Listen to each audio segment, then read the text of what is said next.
Hello everyone, welcome to my mini blog. প্রায় মাঝে অনেকটাই বিরতির পর আজকে আবার চলে এলাম নতুন একটা মিনি ব্লগ নিয়ে। আজকে সকাল থেকে দিনটা খুবই সিম্পল ভাবেই প্রায় কেটেছিল। সকালে ব্রেকফাস্টে প্রায় আজ অনেকদিন পরই খেলাম ম্যাগি, আর সাথে খেয়েছিলাম দুটো ডিম সিদ্ধ। আর এই যে ইনি হলেন আমাদের বাড়ির নতুন সদস্য। আশা করি আপনারা আমাদের মহারাজাকে তো ভোলেননি, তাই বিশেষ করে উনার জন্য নিয়ে আসা হয়েছে উনারই মহারানী। আচ্ছা, দুজনকে ঠিক কেমন লাগছে কমেন্টে কিন্তু বলতে ভুলবেন না। হকরেই হেজেলনাট আইসক্রিমটা ইন্টারনেটে অনেকদিন ধরেই ভাইরাল, আর আমারও অনেকদিন ধরে ট্রাই করার ইচ্ছা ছিল, তো আজকে ট্রাই করেই ফেললাম। আর সত্যি বলি সো ইয়ামি, খুব ভালো খেতে আইসক্রিমটা।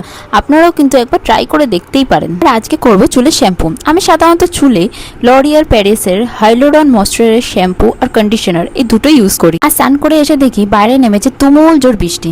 এখন তো এরকমই ওয়েদার, হঠাৎ রোদ হঠাৎ বৃষ্টি, কি আর করা যাবে। আর এখানে আশা করি তুমি আমার পিছনে ব্যাকগ্রাউন্ড থেকে বুঝেই গেছো যে আমি কতটা গোছানো মেয়ে। আর নিজের বদনাম নিজে কি বা করবো, আর আমি বা কেনই বা নিজের বদনাম করবো? বদনাম করার জন্য পাড়ার কাকিমারা তো রয়েইছে।